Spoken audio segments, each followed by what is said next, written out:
of the Der Show. Obviously, you've all heard that Trump has been convicted of all counts. You all know that I predicted that in my book, Get Trump. I predicted it days before the verdict. I predicted it when the verdict came down today, but before we knew what the result was. As soon as the jurors said that they needed time to check off the boxes, it was clear to me that that meant a conviction.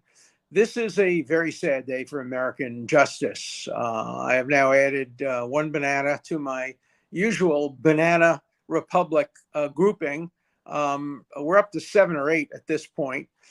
And it's a worse day for America than it actually is for Donald Trump. Don't know what the impact will be on Trump.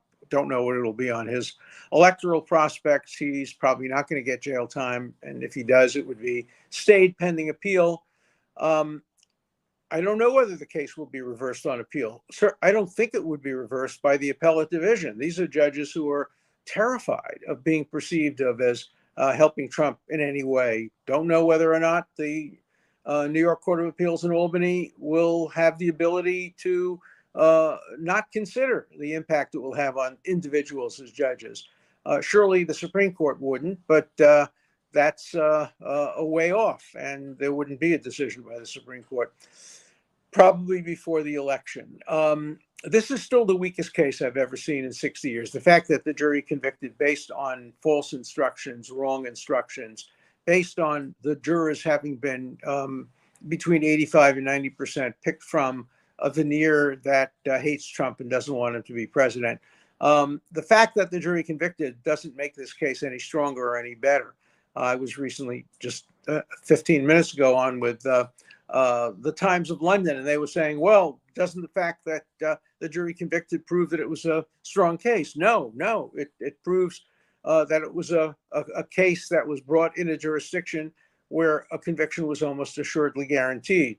In the South, when they convicted black people improperly with an all-white jury, or acquitted white people improperly with an all-white jury, that didn't mean that those convictions were correct. It just meant that the jury didn't reflect the values of our country. It reflected the values of a particular region of the country. In this case, the region is a liberal region, New York. In the southern cases, the region was the conservative region of the South. But juries are imperfect, and juries represent the biases of individuals. We do live in the age of Trump syndrome, of people can't not talk rationally about Donald Trump any more than they can talk rationally about Israel or about some other subjects.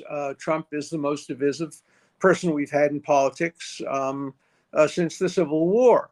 And it's not surprising that a jury would come back after, what was it, 10 hours or so of deliberation, guilty on all counts for crimes that, after 60 years of experience as a criminal lawyer, I still don't understand. I don't understand how you can resurrect a statute of limitation barred misdemeanor and turn it into a viable felony because maybe Trump thought when somebody signed a bookkeeping entry from a menu that the appropriate listing was legal expenses rather than something that's not on the menu, reimbursement for a non-disclosure agreement. How you can then turn that into a felony by saying, but at the time that somebody else did it, he must have intended to commit another crime. This was a foreordained verdict. And I very much worry about what this is going to mean for America. It's going to incentivize local prosecutors in red states and red cities of red states to bring fake charges against Democrats, against people running for president, against their, in this case, his son maybe, and against people running for other office, senators, congressmen. This is the opening battle in a war of courts, a war in which will be fought not at ballot boxes as much as in jury boxes. And so it's an extraordinarily dangerous development for America. As I said, it's worse for America than it is perhaps for Donald Trump. This may help Donald Trump get elected. Nobody knows. There are certainly going to be people out there who are going to say, oh, my God, I wasn't going to vote for Trump, but the way he has been treated, the way the justice system has gotten him, dealt with him, get Trump, I'm going to have to register a protest vote. There'll probably be some who have the opposite view. Oh, he's been convicted of a felony. Can we really vote for a convicted felon? No, I think this has an undetermined implication for Donald Trump, but a terrible implication for America. This was not a well-tried case by the defense. They, I think, waived lots of issues that they could have made more of. The examinations were not what I would expect in a first-rate case. Trump has had a lot of trouble getting good lawyers, and I think he had to settle in this case for somebody who was nice to him, but who was relatively inexperienced in cases of this kind. So this is the beginning of a very, very dangerous trail. Where it ends up, nobody knows. Will it result in more prosecutions of this kind?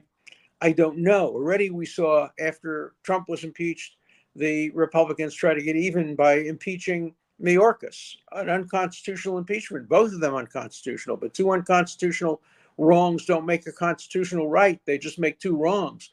And the case here, too, will be dissected by legal scholars. If there are any legal scholars left who are sufficiently objective to be able to scrutinize this conviction honestly and neutrally. I have my doubts about that. But when the verdict came in, people cheered for either side. It was a little bit like the O.J. Simpson case. I remember that very vividly, where you had African Americans, not all, but many, cheering the verdict of acquittal, and many white people, not all, but many, bemoaning it. Here you have a similar reaction, not necessarily along racial or ethnic lines, but along partisan political lines. You have Trump supporters who are outraged by the verdict, and you have Biden supporters who support it. And then you have me, a Biden supporter. I voted for him in the last election. Don't know who I'm going to vote for in this election, but I've never voted for Donald Trump, who was outraged by this verdict, was outraged by the charges. Even if there had been an acquittal, I'd been outraged. The very fact that somebody is brought to trial on offenses of this kind diminishes our legal system considerably. And so a very sad day for America, a very sad day for our system of justice. We're not Stalin's Soviet Union. We're not Hitler's Nazi Germany. We're not Pinochet. We're not, but we're not China, and we're not Iraq, but we're close to some of the countries in South America, where one dictator once said, "For my friends, everything. For my enemies, the law." And that's what we're going to see. We're going to see now the beginning. We've already seen it a little, but this is the low point, the initial low point. It will get lower, but this is the low point, where you have a man running for president of the United States and being charged with non-crimes and being convicted by 12 jurors who almost certainly don't want to see Trump be president. And of course, the judge said, "Oh, don't let personal views impact your decision." He didn't say don't let political views. He said don't let personal views. He didn't say anything about if you don't want him to be president. Even so, that wouldn't have a big impact on the jury. Juries decide what they're going to decide, and they decided this pretty quickly. There were some questions, to be sure. People wanted to go over the testimony, but the testimony that convicted him was testimony by Michael Cohen. And boy, would any of the jurors have bought a used car from Michael Cohen? I don't think so. But send a man to conviction and possible jail. I don't think he's going to jail, but a possible imprisonment based on the testimony of Michael Cohen. They were willing to do that because they wanted it to come out a certain way. The evidence in this case was such that if you want it to come out for an acquittal, you can find so many flaws and holes in the case that you can find reasonable doubt and acquittal. If you want it to come out for a conviction, well, then you have to believe Michael Cohen. There's no way around believing Michael Cohen and getting a conviction. only Michael Cohen testified as to what Donald Trump's mental state was and whether he knew that the bookkeeping entry would be legal or retainer expenses rather than reimbursement for a non-disclosure agreement. That's the only testimony. There's no corroboration of that. And the prosecutor misled the jury. There'll be a strong appeal. I'm sure that Trump will find himself a pretty good appellate lawyer. If he calls me, I'm not going to take the case, but I could recommend some very, very good appellate lawyers and who could do as good a job as possible on this case, a far better job than was done by the trial lawyers in this case. But that doesn't guarantee a reversal. Do you know what the percentage of convictions, criminal convictions that are appealed are reversed? Far fewer than 10%. In some jurisdictions, far fewer than 5%. In some jurisdictions, in the area of 1 or 2%. Obviously, when you're the presidential candidate, the odds change. They may get higher and they may get lower. But there is absolutely no guarantee there'll be a reversal of this conviction, although it should be reversed. Obviously, there are so many errors in this case, just to start with the most obvious one. Prosecutor argued to the jury that it is a fact, not the law, it is a fact that paying of the hush money constituted an illegal campaign contribution. If it was a fact, then the judge had no authority to exclude an expert witness who would have testified to a different fact, who would have said, no, as a matter of fact, there was no crime committed here. The judge said, no, but it's not a question of fact, it's a question of law.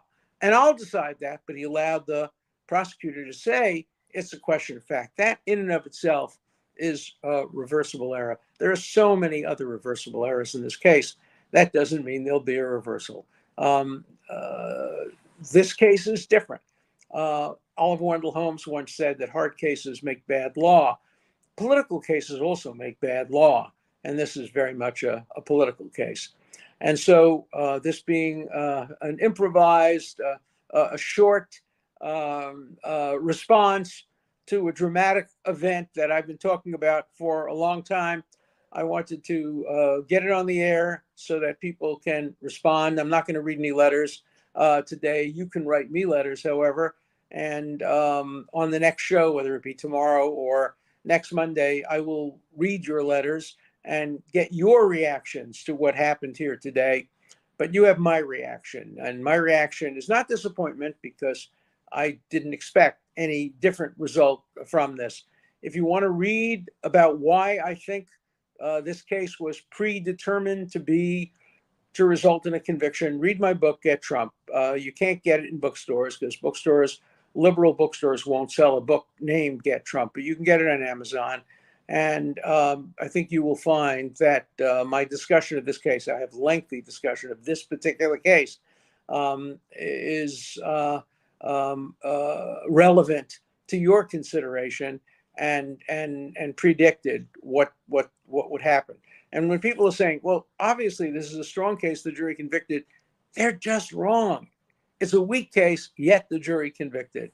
That makes the case even worse from a point of view of its impact on the rule of law. So 7 bananas, maybe 8 bananas. I'll take your votes on how many bananas we get. We're not going to get up to 10 yet. 10 is when you start putting your political enemies in gulags. We're not there, fortunately. We may get there, but we're not there at this point. But it's bad enough. It's bad enough. And this is really the first time in American history that the criminal justice system has been abused in so great a manner against the man running for president. And the abuse occurred by Democrats. I mean, that is the people who got Trump. Was an elected district attorney, Alvin Bragg. He's celebrating. He should be celebrating because a lot of people think he should have been disbarred for bringing this case or disciplined at least. He's not going to be because he's won the case, at least for now. And the sad part is that the victory may sustain itself because it's going to be very hard to get a reversal of the conviction in the appellate division, hard to get a reversal in the New York Court of Appeals, though possible. very possible to get a reversal if the Supreme Court were to take the case. The Supreme Court takes, what, 2% of cases, probably fewer than 1% of just criminal cases. So the likelihood of a Supreme Court review here is slight, and the likelihood of having the Supreme Court reverse the conviction before the election is virtually non-existent. So sad day for America. We'll recover. We're a strong country. Our Constitution will survive, but the Constitution and the rule of law has been weakened considerably today. So I appreciate your tuning in on this extra special account of the Der Show, and we'll be back soon with the next version of the Der Show, and at that point we'll take your letters. So please write to me and read Get Trump, and I think it'll give you greater insights into what happened here today. A terrible day for the rule of law. See ya.